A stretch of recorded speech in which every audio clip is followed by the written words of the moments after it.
Que faire avec Git? Alors Git, c'est un programme de gestion de version. Ça sert à versionner votre code. Donc quand vous programmez un site internet ou une application ou quoi que ce soit, vous allez créer des fichiers. Donc ça va être des fichiers PHP, HTML, Ruby.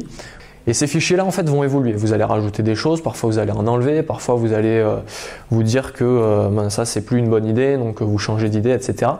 Git en fait vous sert à créer un historique de tous ces changements et à l'enregistrer cet historique de manière récupérable.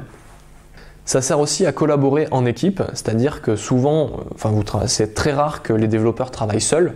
Donc pour travailler en groupe, on a besoin d'un logiciel comme ça qui va nous permettre de gérer le travail de chacun, qui a fait quoi, à tel moment, comment ça se passe si deux développeurs ont travaillé sur la même ligne d'un fichier au même moment, etc. Souvent, quand on parle de Git, on parle aussi de GitHub. Alors parfois, ça crée même une certaine confusion, c'est quoi Git, c'est quoi GitHub? Git, c'est le logiciel de gestion de version. GitHub, c'est l'hébergement. C'est un site en fait qui vous sert à héberger vos projets qui sont faits avec Git.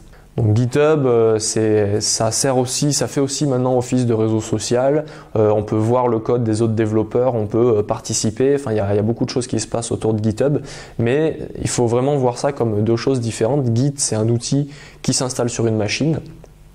GitHub, c'est un outil qui est installé sur des serveurs chez GitHub sur lesquels on héberge nos projets qui sont développés avec Git.